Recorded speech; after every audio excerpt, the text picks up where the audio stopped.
All right. Welcome everyone to Diverse Voices, dedicated to sharing leadership stories with viewers. Hi, LinkedIn. Hi, YouTube. Listen, it's no secret that corporate boardrooms are largely straight and cisgendered, but the rise of more LGBTQ plus leaders is evolving the status quo. That's why I am excited to have Andrew Foster, CHRO of Trimark, joining us today. This will be a masterclass in HR leadership with lots of value. Hi, Andrew. Hi, Michael.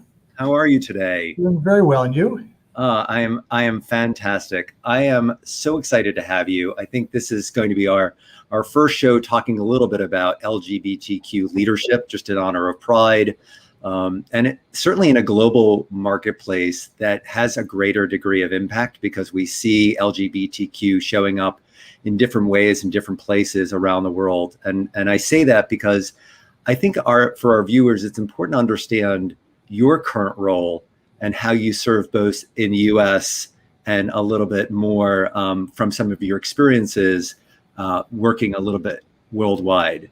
So could you share a little bit about who you are and your current role and maybe a little bit of background so everyone has a sense of why I've invited you here today, besides the fact that I like you and I know you? Yeah, Michael, happy to. So I'm currently the CHRO of Trimark USA. Trimark is a company that designs and builds commercial kitchens. So imagine a sous chef in a restaurant who's about to open her first restaurant. And we love to be brought in to help her design it and build it, and then of course supply it with everything she's going to need over the life of it. So we help to make dreams come true for chefs all across the US. And of course, this is a community that's been highly impacted over the past 18 months with COVID. But that's what I do today. And over the course of my career, I have spent portion of my career. I spent 8 years in Europe working as a chief learning officer for a multinational company based in Brussels. I've worked in San Francisco. I've worked in Atlanta. So I've worked across a variety of different industries. And I'm delighted to be with you today. And I'm delighted that you're here as well. It may not be as evident for people looking at me on camera, but I am also a little bit gray in places. And so I think what I'd like to explore for some of our time is talking about that leadership and talking about the experiences that we have. So I think of this moment I had a few years ago, where a young person in their early 20s at their first role looking at me as an LGBTQ leader, and it sort of put me back on my heels because that isn't the way I thought of myself. And for many LGBTQ plus individuals, we can clearly recall coming out at work and may have had to come out at every new company. You were sharing a little bit about your experiences. Would you mind sharing one memorable coming out story with us? Yeah, I came out more than 40 years ago. So I came out when it was still quite secretive. It was not something that was freely or commonly addressed at work. And just to make it a little bit more complicated, I came out in the US military. So I went into the US Army directly out of high school and found myself having to navigate what I was realizing was the fact that I was gay, while at the same time dealing with an environment and a workforce and an organization that, and this was pre Don't Ask, Don't Tell, this was at a very different period of time. But I think I, like many, tried to find people that I perceived to be safe, that I could share my news with, and or people that I thought might be a kindred spirit in some capacity.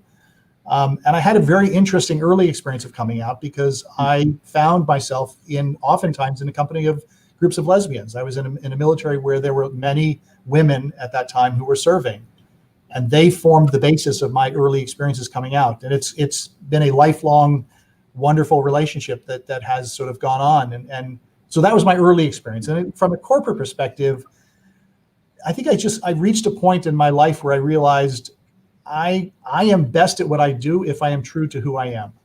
And I think that really was sort of the credo of what I did. And look at early experiences in large, Fortune 14 companies and the likes, where it was not, even surprisingly, I think in that time, not easy to be out. And as I looked around the organizations looking for other people who might be a role model, I didn't see them. And one very early experience that I had that was quite striking to me was when I had somebody come up to me, not the 20-year-old, but somebody who was actually 72 at the time, who came up to me one day and said, "I really respect your courage." And I said, "Courage for what?" And he said, "Because you're true to who you are." And I said, "Well, I don't really know how to do it differently."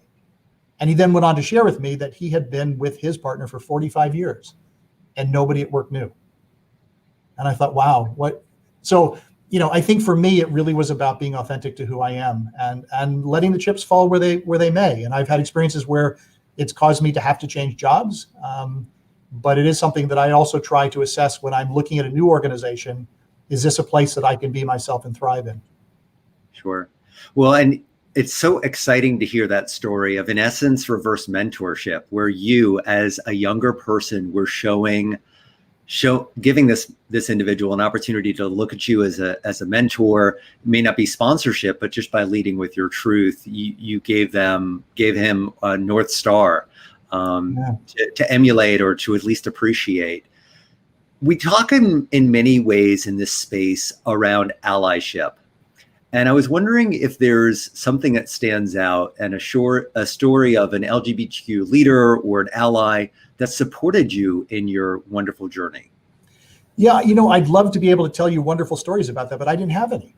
And I think what I realized early on was that I was going to have to be that ally to others. My early experience of meeting out gay leaders was typically in the NGO or nonprofit space. These were people who were leading AIDS organizations or gay and lesbian community services centers and the likes of that. But within the corporate setting, oftentimes I looked across an organization and thought, I don't know anybody else in this setting. I certainly don't know any other leaders. And so I don't have any stories of other allies that I was able to encounter or kind of benefit from earlier in my life. And I think, but that also perhaps gave me a sense that it was important that I could potentially become that for someone else. Yeah, I can share in that experience, because maybe 5 years ago, I certainly had some of those allies and saw other out people in my work environment. But in the 5 years prior to that, nothing immediately comes to mind. And maybe some of those people were covering that they didn't feel safe, that they didn't feel secure in who they were, or had some fear that they were afraid of reliving. And I think there's opportunities to really look at the safety of that. There's something to the invisible dimensions of diversity, and I think perhaps we may share this as LGBTQ white men, because there can be this view of we're automatically safe because we may cover in some way, or we may not speak to our partners or husbands in the ways that others may speak to it. But because you come from the HR background, I'd love to hear a little bit more how you would potentially encourage leaders to build safe environments so their teams can share the full dimensions of their diversity. Yeah, and I think probably the best way to answer that is to answer it through kind of two examples of experiences that I had over the course of my career. Working formally for a company, we would gather, all the leaders would gather once a month for this 2-day meeting. And a meeting would always begin with me, greeting people who had arrived. I knew them, I knew their families. I inquired about their children, their wives, their husbands, or whomever. And I remember one day, one of the leaders, we were walking to lunch or dinner, and he turned to me and he said, "Do you notice that nobody asks you about you?" And I said, "Well, tell me more about that. What do you mean?" He said, "You always ask us about our families and our lives, and you clearly know about us. But," he said, "I've never seen anybody ask anything about you." And I said, "Why do you think that is?" And he said, "I don't think we know what language to use." Now, I hope, and this is an example from 20 years ago, I hope that, that today people have that language or have ways that they can do it. But second story, sort of similar period of time, was taken out to dinner by a CHRO that I was working for, who had been an early mentor of mine, but someone who was trying to find his way around this gay thing. He knew that I was gay, but really wasn't all that conversant in it or comfortable with it. And so we're at dinner, and he's trying to ask me a question, but he's struggling to find the question to ask. And he finally said to me, he said, I have a question I want to ask you, but I don't know how to ask it. And I said, well, in my experience, just ask it. I mean, and his question, which was really quite lovely, was something to the effect of, do you have somebody in your life who makes you happy? And it was his version of trying to find that language to ask me, do I have a partner? Do I have a husband? And of course, this was before marriage was a possibility. And so I think one of the things that we can do in this is to make sure that we're creating environments where people have the language, where it becomes commonplace. I recently had a colleague, as my partner and I prepare to marry this year, and who congratulated me when being told that I was getting married, and said, I hope you and your wife will be very happy. And I took the occasion to thank him for his best wishes, but to let him know that, in fact, I was marrying another man, and et cetera. So I think that language is important. And I think, again, for those of us who are comfortable with where we are in our careers, et cetera, I think we can provide opportunities for others to sort of follow behind. And if I can provide that language and I can help people can become conversant in it or find it easy to use, it will, the next time somebody announces they're getting married, perhaps the inclination is not going to automatically assume that they're getting married to a woman when in fact it's a man. I really appreciate that. I think that what you shared was an element where this individual tried to approach the conversation with grace, and you encourage that grace in others. There's many, and I encounter this with some of our clients, who the straight white man just hasn't been exposed and isn't equipped with the kind of language and is fearful of misspeaking. But when we, as people in some of these marginalized communities, approach that conversation and give them a little bit of latitude so they can explore and experiment and just have the one-on-one conversation and be open to who we are being as gracious and giving them the space to learn, but also equipping them for the other conversations, which may be a bit more challenging than those who they know seemingly so well. There's this evolution. Well, many organizations today are doing work on, as I know, Satterman is on the topic of unconscious bias and the things that kind of influence the way that we look at things, talk about things, think about things. And I think there may be others who find themselves with assumptions made about them who are not as invisible as we may be, to your earlier example. And I think, and for me, the essence of this really, I think, is about authenticity, and it's about being true to who I am. I don't frankly know how to do it differently. And I think that sort of forms the basis of those interactions. But yes, I think, I know that I can walk into a boardroom and make a presentation and not necessarily have people make assumptions about who I am. But I recently had an occasion, in dealing with a board where I was surprised to learn that a number of the board members were gay, and I didn't know. And what was great about it is it didn't matter. Right. It wasn't the basis by which people were being kind of sized up. It was just, and I think that for me, if I think back over the course of my lifetime or career to the days when we lived in communities that were very specific, I lived in the Castro in San Francisco. People lived in Greenwich Village or et cetera, where we had to find ourselves with other people that were the same as us. To the point today where we can authentically live our lives as we are in many, many places across the U.S. And we still have a lot of work to do. We certainly are by no means, our work is not finished. But the evolution where it just becomes another point of reference about somebody. Oh, that's Andrew, and he has a partner named Philippe, and as opposed to it, and we saw this in the news in the past couple of days with an NFL player coming out, and his comment about how important it will be in the future when these coming out stories don't have to happen, right? When it's just, hi, I'm so-and-so, and this is my husband or my wife or whomever. So I'm hopeful that those days will be something that I will get a chance to see. My belief is it's very prevalent, and there's been so many changes in the LGBTQ community.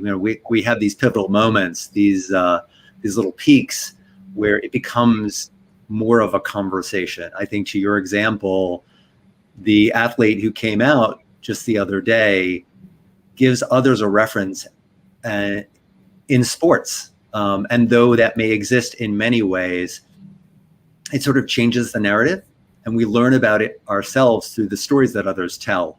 So by this individual sharing his story, we learn a little bit about how we may want to tell our story. Yeah. And part of just telling the story isn't making it a dramatic moment. It's really just like talking about your life, because I think, especially in the work environment, we're so used to this construct of you show up at work and you work at work. But because, especially in the last 18 months, things have gotten so blurred that people are starting to see inside the homes of their colleagues. They're learning more about them. Oh, I didn't know you had a cat. I didn't know you had a dog. I didn't know you had a husband or a wife. Or I didn't know that your home environment was so small. That must be really difficult. It creates those human moments and those points of connection that I think can be valuable. It has been an interesting period in that sense, because you're right. Historically, we went into an office, we left the office, and what happened outside of that office oftentimes was very private. Mm-hmm. People didn't necessarily know where we lived or what our neighborhood looked like or our home or other factors. But over the course of this past year and a half, as we have Zoomed or, gone into each other's homes and watched children walk in the middle of a meeting or alarms go off or whatever it may be, it has given us a glimpse into our colleagues that we've never seen before. And I think that just is sort of another piece of the diversity of the people that we work with. We have gotten little glimpses into their lives that in the past we never would have had. Oh, and for those of us who, like, I have a little bit of a sales background, we learn that you don't jump into a sales conversation or a business conversation cold, that it's important to know who's on the other side of the table or sitting next to you, and understanding them gives you that point of connection. Knowing that, for example, someone likes to bake, that lights me up because now we have a shared vernacular we wouldn't have had otherwise. And a little bit of inside joke, a little bit of inside connection. And probably from the HR lens, you try to use that tool to create connection with new teammates and new employees and new partners. I've shared more recipes with people over this past year and a half than I probably ever have in my career, and having conversations about what people are cooking or how they're cooking it. It certainly has been. But yeah, look, I think we all, I think, come to work and want to do a great job. We want to be in an environment where we can thrive. We want to be in a culture that gives us the ability to really grow our potential, to be able to succeed. And I think that that's a common thing that we all desire. And anything that gets in the way of that or impedes that are things that we need to try to find a way to remove from a culture so that people, in fact, can really, truly thrive. Yeah, and I really like that you've just brought up culture, because, I mean, culture has been a huge conversation point for the last 2 years, whether it's from social issues or companies recognizing that they can do a little bit better. You are at this intersection between HR and, just by nature of this conversation, the LGBTQ community. Is there a memorable culture change story you can share with us? Yeah, I think, well, probably the most memorable one for me was going and living in a different culture, right? Mm-hmm. As I got on a plane and flew over to Europe to spend 8 years over there, and arriving in a culture where I brought all my Americanisms with me. I remember the very first presentation I made to an executive committee was a disaster, complete disaster. I arrived with an American presentation with an expectation that over the course of the next 90 minutes, what I was going to experience with them was going to be very similar to what I would experience back home. And about 15 minutes in, it was clear to me this wasn't working, and it certainly wasn't working well, and I still had a lot of time to go. And afterwards, I went and got some help. I went and got a coach and said, help me understand what I'm doing in this environment. That how do I take what has worked for me in the past and adapt it and guide it to kind of what I'm doing today. And I think when a new person comes into an organization, I think we often get asked in interviews, kind of, can you tell me about your company's culture? And I think for a lot of companies, that's hard to answer. They perhaps haven't thought about it enough. For our company, as we think about that, we're sort of this amalgamation of about 14 different companies that were put together. And historically, each of those had distinct cultures. And as we work to put those cultures together, we want to celebrate the things that worked in the past, but also create the new culture that's going to be part of our organization. So I think culture is very important. And I think there are kind of compelling stories that would suggest that in many respects, culture kind of trumps strategy. You can have a great strategy, but if your culture doesn't enable people to really be at their optimal, then your strategy or your plans are not going to succeed. You bring up a great point, and there's so many opportunities for organizations to look beyond why are you joining these two businesses together, right? They're complementary in so many ways, but when the cultures clash, that can co-opt any of the best laid plans of expanding market share or creating 1 + 1 = 3 when the cultures may operate so differently. I think there's opportunities to look at every new employee, every new acquisition, every new merger as a culture addition, right? How is the addition of these additional personalities going to make you better? Is there something that you've seen perhaps as a pattern over the years through an HR lens of some common missteps that companies make within their culture beyond mergers and acquisition, or maybe augmenting in that space? Yeah, and I think the way I would think about this, Michael, is almost similar to what happens when we have a leadership change.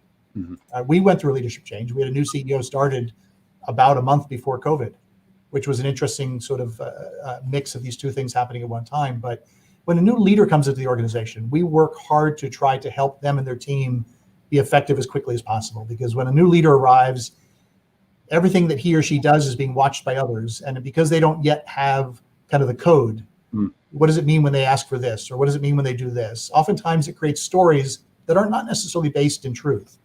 And so we work doing things like a new leader assimilation to help a leader come into an organization and shortcut people's understanding of who they are. My team has long learned that if they need my attention, the best way to get it is to send me a text and let me know they need some time, and I'll find the time. They also know that if I'm starting to get a lot more into their business than they're used to, it's probably because I'm feeling a little bit out of touch with what's happening. And the best way to get me to back up is to give me more information. I think the same thing is true sort of in a company culture. When you come into a new company, you're trying to assess, where's this place that I just decided to join?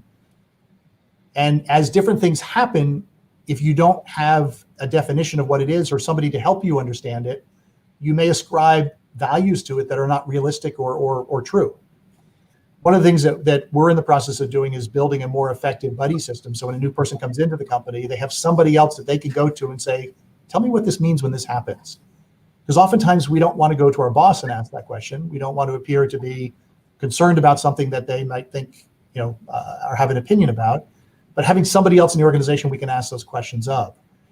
The mistake I find too often that happens in mergers and acquisitions and integrations is that all the efforts put on the front end for the assessment of the company that's about to be bought, and the piece that often gets missed is on the back end, which is the integration of these two.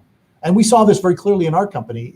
These were family-owned companies that have been very successful in their own right historically, and family companies have their own cultures, very often sort of formed around that family. And as we started to weave this all together and create a more single company, the fear that I think emerges is people are afraid that if I make this change, I'm going to lose what worked in the past or what I'm familiar with. And perhaps it was their concern that as we start to weave this all together, I'm going to lose the ability to serve my customers in the way that I have historically. I grew up in the family business. My mother started an adoption agency when I was a teenager, and this went on over many, many years, and only recently retiring. And over the course of my lifetime, my sisters and sister-in-laws and nieces all ended up working there. And the culture of it was very much framed by my mother and her influence and the way she saw work. For her, it was important that when kids got out of school, that their mother was there to greet them when they got home. And so she designed the workday around that. And people said, that's crazy. That's not going to work. Well, in fact, what happened was they'd go home and they'd greet their children. They'd have dinner together. And then they're back online afterwards and working well into the evening. So it did work for her. But it was a culture that was very specific to what she was doing and the way she designed it. And so I think looking at the company's culture to see, are there things that we're doing in our culture that dissuade innovation, that cause people to not be able to optimize their talents, prevent people from being able to contribute in ways. One of the things we've worked hard to do over the past year is to increase the amount of communication that we do with our teams across the US, because of course, as people are sitting in their home offices or at their dining room tables or wherever they may be working from, and or those who are on the front lines. We have people that have been in distribution centers and out delivering to restaurants, et cetera, that have not been able to go home and work from there. They've had to be out on the front lines. But the more that we can communicate, explain what we're doing, why we're doing it, what's coming, what's happening, what's changed, the more I think that we can sort of take away and demystify and give people more context. I think if people have context, I think it makes them a lot easier for them to be able to kind of put things together in their minds and make sense of it. That's great. When you're talking a little bit about context, I wonder, has this whole conversation of seeing into people's homes created a different context where people may be offline, they may not be available, and allowing others to know, oh, I know that their kid is homesick, or their child is sick today, or whatever that circumstance may be, to allow for others to give them a bit more space so they can do their work on their own terms? Yeah, I think in different ways. When this all started, I had two members of my team, both of whom had multiples of young children under the age of 7. I had one that had 4, another one had 3, another one had 2. And we all worked to help adapt to what they were contending with in the midst of this. For one, it was trying to make sure that one of them wasn't screaming in the middle of a conference call. They each had to find their own ways to navigate this. And prior to that, I knew they had children. I knew they had young children. But I wasn't, inclined to see their children running in the middle of something. And so it humanized people, I think, in a way that in the past was a bit more abstract. Mm-hmm. But yes, I think it also called upon all of us to find ways to kind of adapt and accommodate. By contrast, I spent, a good portion of time alone that I wasn't typically used to being alone. As you know, my partner lives in Europe, and we've been prevented from kind of traveling back and forth easily through the course of this. So I've had to adapt to that and find ways to kind of navigate something that was different than what I was used to in the past. So yes, each of us have our stories. We had team members who were sitting at dining room tables with 2 of their roommates, trying to take turns as to who was talking in conference calls so they weren't interrupting each other or making noise in the background. So, and of course, we now know everybody who has a pet. I think that was probably the big, piece of news this year. Everybody who either had a pet or who got a pet as part of this. The connection that you talk about and the opportunity to connect and understand others, I think is so prevalent and so important. Just by the nature of employee resource groups, I always think of those as potential connected conduits to find opportunities to connect with your colleagues, whether they share something as similar as we're all LGBTQ and part of that family, or we're just trying to make a better and more diverse organization where people can be a bit more authentic. Are there ways in which employee resource groups can look to their structure to create development opportunities for an organization, and how they're using that opportunity to connect employees with one another? There can be. And I think back to my time of being a chief learning officer when I was designing and building programs around the world for a large multinational company. And I remember having a lot of debates with the different various business schools across Europe, because at the time there was a lot of work being done on women's leadership, recognition that business schools wanted to invest a significant amount of their efforts and time into women's leadership issues. One of the things I was always struck by, on the one hand, I understood and valued the opportunity for a group of, and I use it from the context of a women's leadership, but you could use it for, an ERG or whatever it may be, to be able to get together and have an occasion, an opportunity to hear each other's stories, to connect, to have mentors, to make, to create relationships within an organization. But I'm always struck by, what do we do to make sure that this has an applicability beyond that? How do we make sure that whatever happens can be translated back in or has impact in some other capacity? If you think about women's leadership programs, women go off for a leadership program for a week in London or someplace, in my experiences, but then they would come back to an organization that had not changed, had not discovered what they had discovered while they were away, nothing had changed in their world that was going to make a different level of receptivity to what people were bringing back from their experience. Probably the earliest example of this for me was earlier in my career. I was in an organization. It was a pharmaceutical company. It was a company called Solvay. We were based in Atlanta, Georgia. And we had the notoriety at that time of being the only U.S. pharmaceutical company that did not offer domestic partner benefits. This was before, marriage was available. And at that time, we of course liked to be seen as a company that was unique, but that level of uniqueness wasn't helpful for us, particularly because a number of our products were being marketed into kind of HIV communities, and we had a large percentage of our workforce that was gay or lesbian. So I worked to build a domestic partner benefits and introduce them to the organization. And what I was surprised by, and perhaps shouldn't have been, was that most of the comments I got afterwards were not from the gay and lesbian employees who were going to be able to take advantage of this particular benefit, but it was from the other employees who said, I really like what this says about my company. I like the fact that this says that my company cares about a community that maybe I'm not part of, but I like what that, I feel better about my company because of it. And of course, my gay and lesbian colleagues were appreciative of the fact that these benefits were available to them, even though at the time they were taxed differently on them, which made them more costly. But it was a great reminder for me that sometimes we create kind of boundaries around a community in terms of for whom this matters to, only to discover it matters to a lot of other people as well. And we never sort of understood or assumed that from the beginning. What a great learning. Finding out that it's a reflection of who you are and how you approach life. It sounds like you were giving a lot of those employees the ability to speak proudly about some things that the organization was doing that, listen, it wasn't a benefit to them individually, but it was certainly a reflection of the way they saw their community, their colleagues, and allowed them to know that their colleagues were getting something that was relatively equitable to a benefit that they had already had and enjoyed for so long. Well, and how important for me the learning in that for me was I made big assumptions as I was doing this. And of course, it was going to, pertain to a specific community. It was going to benefit a specific community. And that really was for whom it was going to matter to. And it was a great reminder to maybe open up my aperture, in terms of thinking through something that may have benefit for a particular group of individuals, but there may be others for whom it has a more tangential benefit that isn't as obvious to me.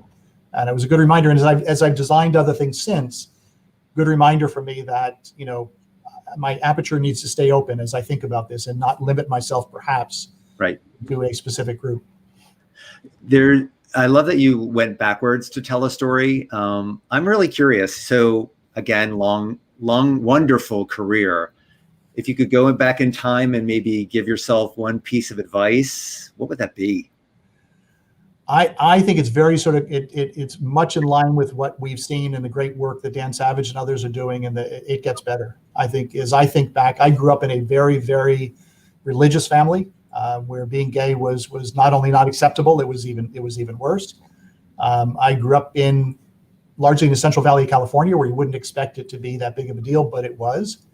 And then from that, of course, went into the military and other experiences that followed. So there were many moments in the midst of that. And of course, this was at a time where there was nobody else around. You began the conversation by asking about allies and others that I could look up to. There really wasn't anybody at that point in time. And I think all the worry and the anxiety and the angst that I went through in those days, what I wish I had known then was that it was going to get better, that it was going to be different, and it was going to change. And I think, but I think it's also incredibly important for folks like you and I and others to be aware of the fact that there are still many others out there for whom it isn't better right now. And while it gets better sounds nice, we have to continue to do our work to make sure that we're actively doing things to change the circumstances of what they have today, so that while they can have hope for it gets better, that there are things that are materially changing today to either improve their safety or their level of optimism. So I think for myself at the time, I spent way too many sleepless nights or kind of anxious about what was going to happen or would I ever be able to enjoy the things that others were enjoying. Little did I know how rich of a life I was going to have or how many incredible things I was going to experience. So I certainly would give myself, kind of just settle down. It's going to get better. But again, I recognize even in spite of my circumstances of how I grew up and where I grew up, that there are many others who didn't have some of the benefits that I had at that time. And those are the ones my heart goes out to at times as we think about the work we have in front of us, whether within the U.S. or outside of the U.S. The stories are concerning. Yeah, there's a lot to be said for being graceful and having a little bit of grace and understanding that sometimes when you come across someone, you certainly don't know what road they've traveled to get to that point. You don't know what challenges they've faced. I tend to presume that there's always something in the background that may be fogging a conversation and when I can give them a little bit of space to share that and know it's a safe space to have that conversation, to share those concerns. But you're right, this is just but a point in time. I wonder if you kind of look forward maybe 5 years from now, is there what HR policy would you love to see put into practice more broadly, or just put into practice? Sure. Well, I think that the way that we, and maybe through my experience of living internationally and sort of exposure to that, I think as our families change, right? As I was coming up, of course, one of the big questions in my mind was, would I ever be able to have a family, which I very much wanted to have. And today I have two incredible stepsons that form my family that are an important part of my life. So, and of course, many of my colleagues and friends have started families and having families, and so. I think, again, it's that opening up that definition of family so that whatever we're doing really is inclusive of the whole family, and making sure that the things that we design or do has a broad enough definition within it to enable that family, whatever that family unit looks like, because it's going to be different, that's captured by whether it's designing benefits programs or development opportunities for people, et cetera. I think that's going to be really important for us as we continue to move out into the future. That's a fantastic way of looking at things as we go forward. Again, this moment in time is just a snapshot. So I too am hopeful that as we look at our families, as we look at the bonds we share, they don't have to be by blood, they don't have to be by law, they can be by choice. And the opportunity to allow people to enjoy their families and benefit from those is something that's going to make them more comfortable showing up in the workplace, giving them a bit more safety and security to be authentic and be present rather than be distracted by things that they can't really talk about, so they can't solve problems or just work the line, whatever it may be. Yeah, I have a biological family that I came from with many siblings, and yet over the years, like so many of us, I've created another family that is as equally important to me, if not more so in many respects. And that family is a critical part of what really adds to my life in ways that that I appreciate on a daily basis. Well, I'm thrilled to hear that. I know that we're part of your extended family as friends. I like to think that every new person I meet is part of my family. I am thankful, Andrew, for you coming on today, spending a little bit of time. I don't know if you have parting words of wisdom, which of course I'm happy to give you a bit of space if you do. Michael, thank you. I listen, I appreciate this opportunity as well. And I think it's as we find ourselves in June Pride Month and it's of course a time of the year where we're always thinking about it's first and foremost in many people's minds. And I'm heartened by the progress that we've made, but I think I always sort of look at it as we're on our way, but we're not finished. And I think we all have to make sure that we do our part. And whether it's doing our part to create an example for somebody else so that they can kind of follow behind us and their experience is going to be just a little bit easier.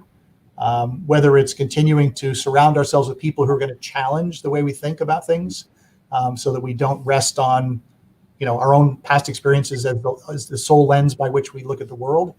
I always like to think of it as we each have our own sort of set of, prescriptions. We each have our own glasses, if you will.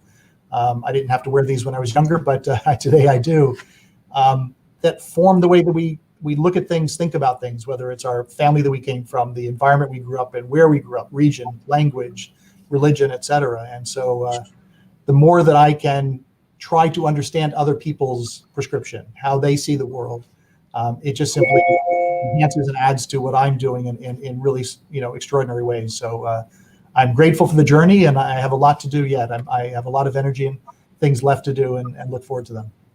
Well, that's such a wonderful way to end today's conversation. I think I encourage you and every one of us to just take a moment and always take a look back to see what we have accomplished, even though there may be more ahead of us.